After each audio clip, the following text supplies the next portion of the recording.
Hello and welcome to today's lesson where we will be making trees. This first one is a deciduous tree, say in spring or summer. The source of light is on the left hand side, so I put down a light wet onto dry paper on the left hand side, showing that that's where the light is coming from, with cerulean yellow and cobalt blue. Then the mid-tones are with sap green, and the darker tones are with viridian green and a little bit of rose madder genuine to make the very dark shades added to the viridian. And I'm just letting it sit. You can see I've created some space, not just a round solid ball, so that we can see that it's leaves and there's air between the leaves. And now I'm working on the trunk. This is a mixture of French ultramarine blue and burnt sienna to create a dark brown. I've switched to my number 1 brush because thin branches look very realistic. If something is too thick and wide, it does not look realistic. It's not pleasant to look at. So switching to a smaller brush gives me a more realistic and pleasant look. And as you can see, they're not straight up and down. I am rolling the brush or wiggling the brush or moving the brush so it is not a perfectly straight line. I'm putting some dark shadows on the left-hand side to create more of a three-dimensional look. Then a swipe of dark green to simulate the ground. And as it dries a little bit, it's not completely dry, I took a dark mixture of viridian green with a little bit of rose madder genuine to make very dark green, and adding that to the right hand side to create more shadow and depth in those leaves. But overall it's a simple and easy to create tree.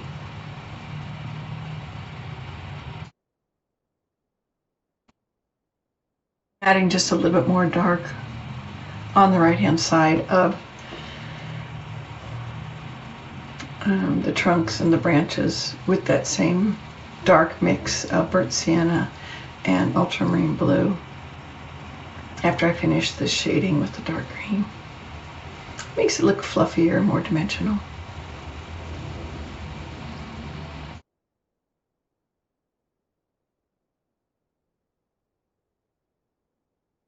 Here's the dark shading on the right hand side of the tree. The branches and where the branches fork off.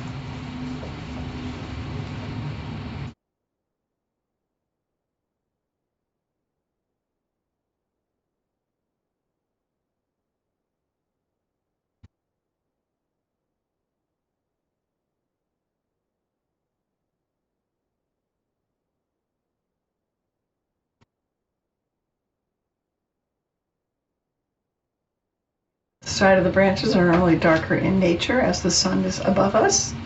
So I'm just creating that 3 dimensions now.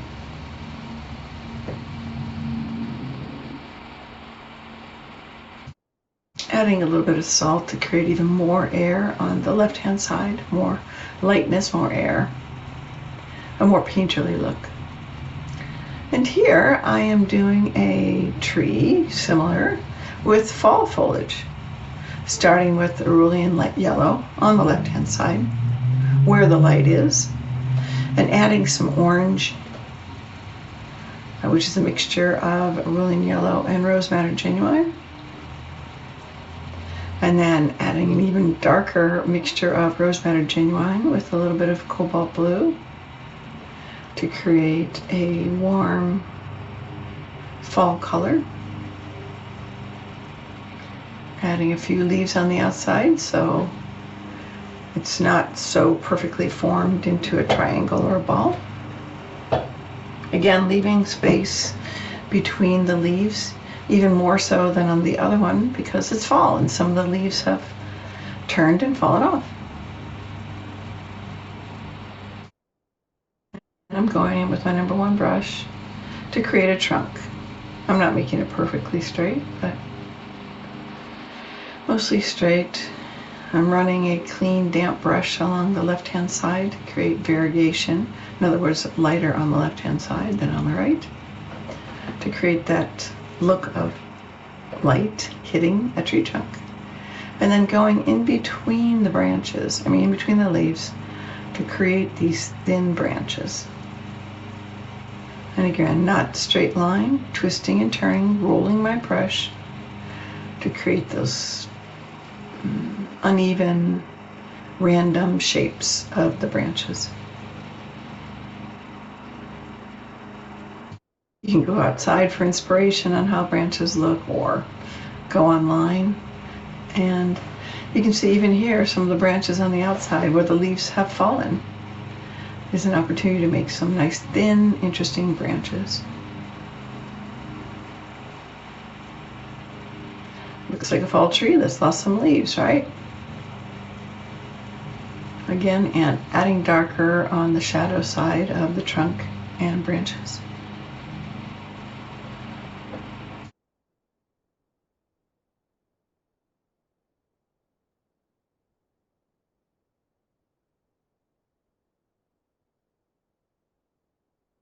And taking a swipe of dark green, mixed with a little bit of rose madder genuine to create a very dark green. And adding a few blobs of different colors, yellow, orange, and red, to show fallen leaves. Very simple and effective way to create a fall tree. Again, adding a little bit of salt on the left-hand side to create more air, lightness, and a more painterly texture.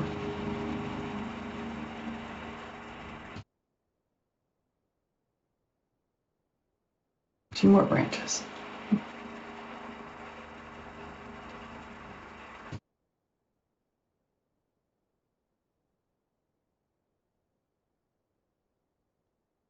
Now to create a row of fall trees, maybe birch trees or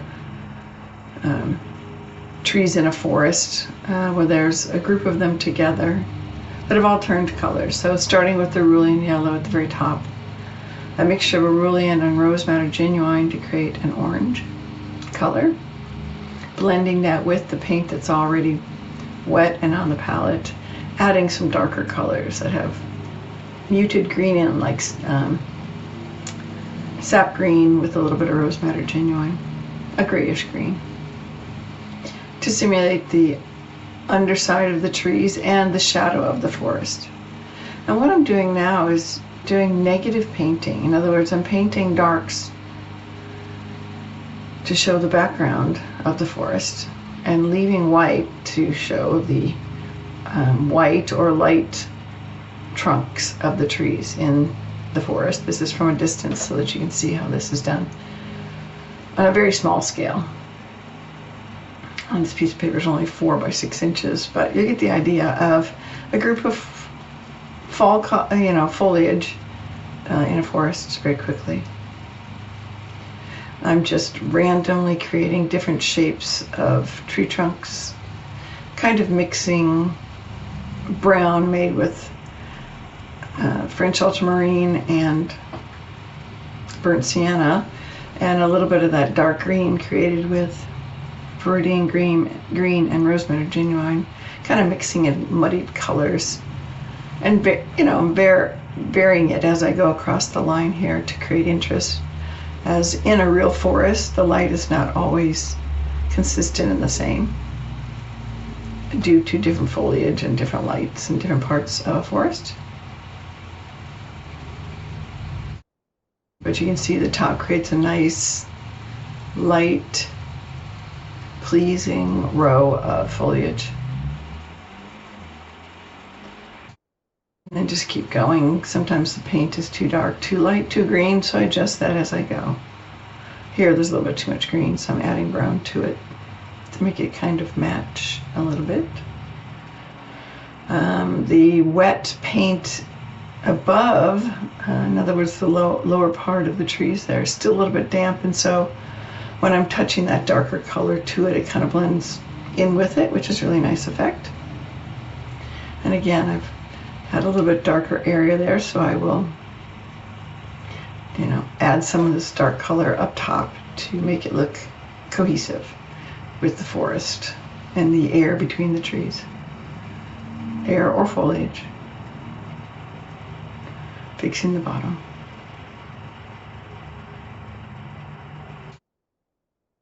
Shaping the paper down really does help give you a nice clean edge. Very satisfying after you get done painting to have that nice clean edge. Just need to make sure that your paint is not too wet that it pools underneath the tape, and so when you take it off you have a big blob.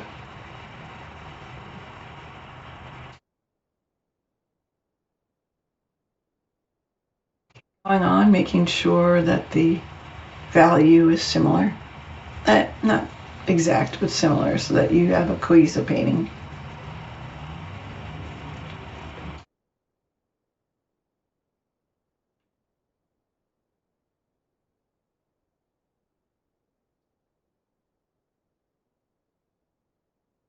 So using the one brush really does make it easy. As you can see, I'm kind of painting an outline of where I want the branch to go and then filling in dark in between. And again, this is all random. I don't have any formula or picture that I'm drawing from. I'm just using my imagination. Seeing as there's so much foliage, I figure there's a lot of trees. And trees don't grow exactly straight up and down, so I'm making sure that my trunks are not perfectly perpendicular. But they are vertical looking, so you get the idea that it's a tree trunk, it's not something else.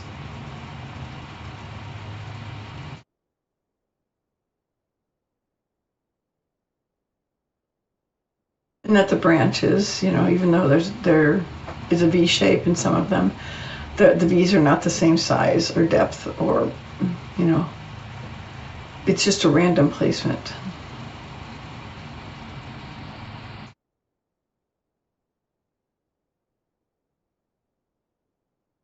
So I'm touching the color to the underside of the leaves I've already put down. If it's too dry, I just kind of take a damp brush and smooth it out so that it fades out from the paint I put down to the soft colors of the foliage.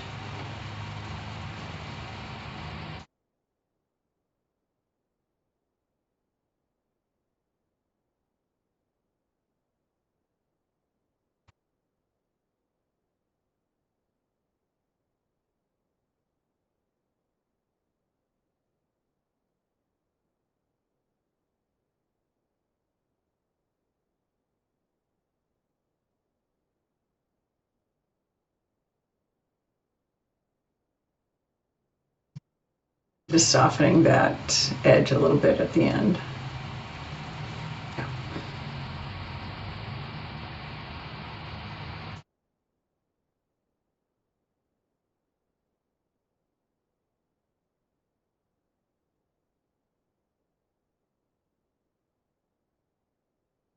And voila, a nice clean line.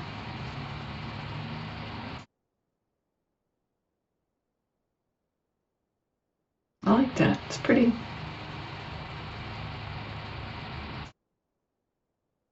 Okay, so next we're going to be creating a willow tree. Now, willow trees come in all different shapes, sizes, and colors. But the one color I've selected here is a Viridian mixed with a little bit of rose madder genuine to dull it down, but it's on the blue-gray side of the willow I'm thinking of, the kind in the south. And what it is going to be layers of light for the top part of the willow that weeps over. And here I am painting some shadows showing the underside or the willows behind the front. So we get some dimension there. Starts to look like something.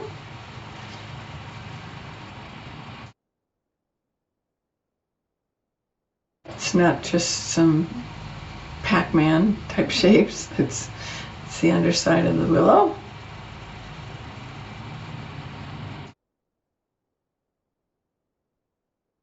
this painting starts to make the most sense when the branches and the trunks are put in. But you can see it's starting to take shape.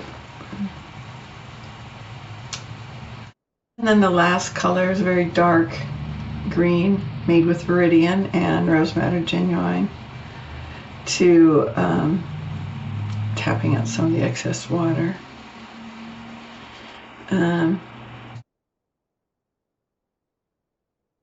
A little too much, so I gotta put some back in. Anyways, here's the very dark green showing the dimension between these kind of clumps of willow that are bending over branches and moving towards the ground. And this is just showing you the shadow between all of that. There isn't a lot of open space between willow branches, so I'm not leaving much here. Just showing what's underneath, what's behind these front groupings.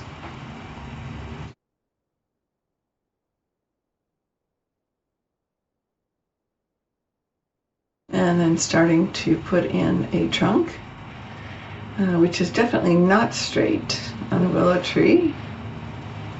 And switching brushes, I think in a little bit, but this is again, oh yeah, no, I kept the same brush. They're a little bit thicker, so I can get away with it.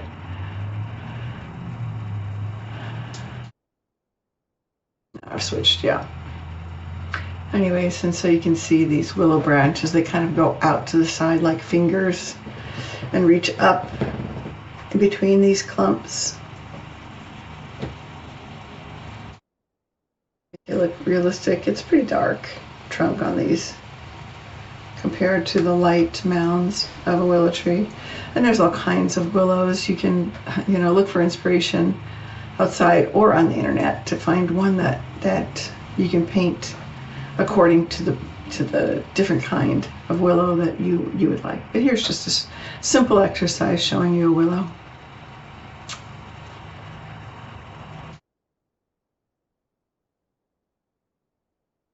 So now for our next set of trees, I'll be drawing 3 different types of evergreens. I've loaded my brush with a dark green made from Viridian and Rose Madder Genuine with a little bit more water added so it's not too dark. And then I'm creating branches.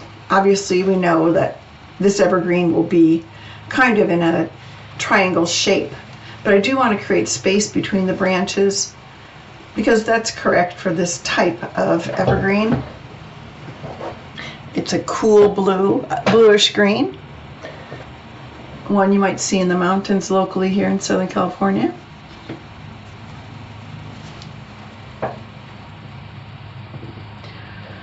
You don't see a lot of brown branches, just the evergreen needles creating branches that move out.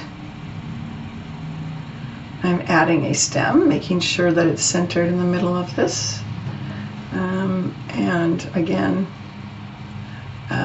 traveling up the length of the tree to create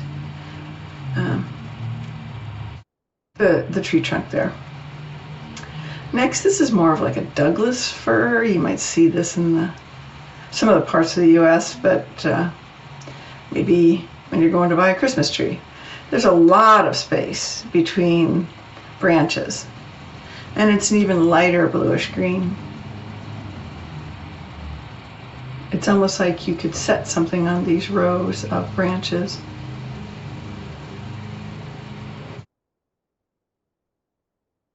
I'm using the tip of the brush to very lightly dab and dot something that looks like these rows of branches in between.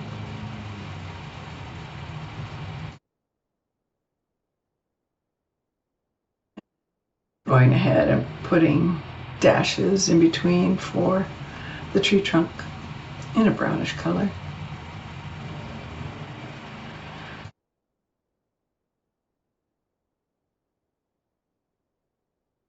Adding a little brown for shadow underneath. And then this last one, I'm creating a more vibrant kind of Christmas tree looking evergreen, the kind you bring home for the holidays. I'm using a vibrant Viridian green here, some Cerulean yellow in to create some warmth, making it much more dense, but varying the colors to make it painterly, full, fun, festive.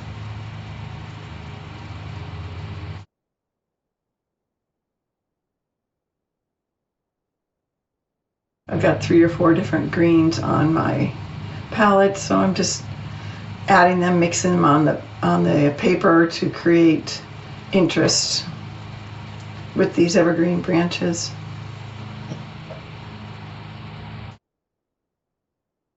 Making it nice and full on the bottom with a short stump, like a Christmas tree.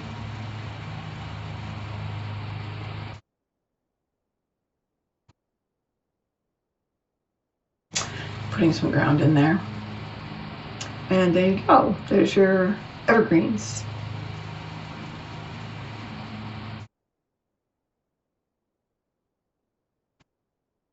Lastly, I'm creating a palm tree. Something we have a lot of here in Southern California. Some of the tropics, Hawaii, Bahamas, and so on.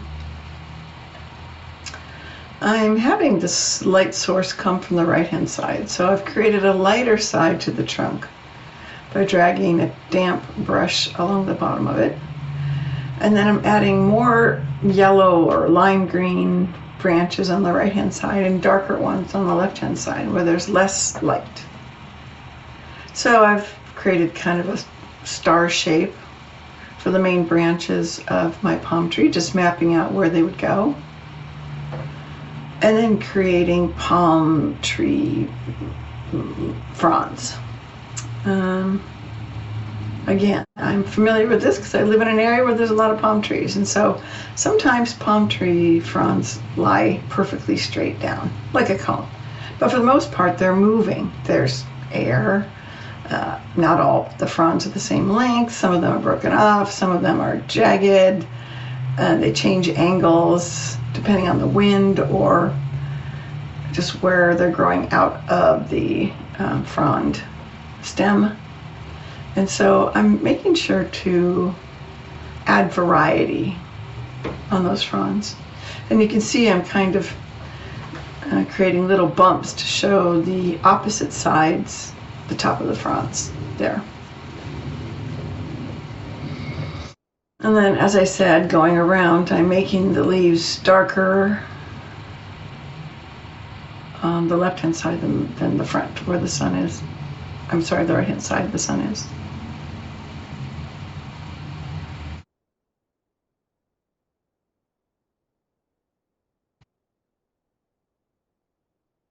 Since I've already put down the stems, I know where to start with creating fronds that come down. I'm just imagining how they would fall in the wind and the sun. So making it up as I go. Of course, the majority of these ones are bigger at the top and smaller at the bottom, so I'm flicking it down. More pressure at the top, less at the bottom. And again, randomly putting in the other side. The fronds that are behind the ones in front.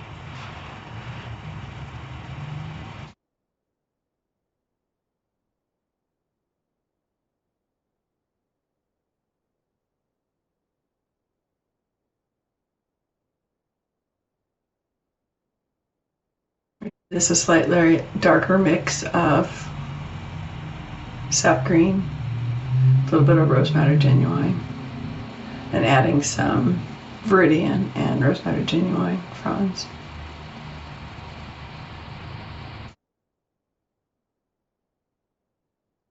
Next, I'm adding the coconuts. Trying to create some shading here. Too little paint, too much paint. Taking a little bit of second there to do that. Too much water. Dabbing at that. See? Can't make it go away completely, but can take some of the mistakes away, making sure it's a little bit drier when I'm trying to add the shadows now. Okay. Palm trees, you know, they have like rings or bars that go across the length of the tree trunk. I guess it's shows the growth, you know, where the old fronds break off and a new layer grows. Still correcting the values here, but I'm going to be going down the tree trunk, as you can see here, adding those bars of where the new growth has broken. The old growth has broken off. Again, it's kind of regular, but not too regular, because, you know, temperature and growth patterns vary, so I'm showing the irregularity a little bit. Just creating these bars that go around, showing more of that 3 dimension of the palm trees.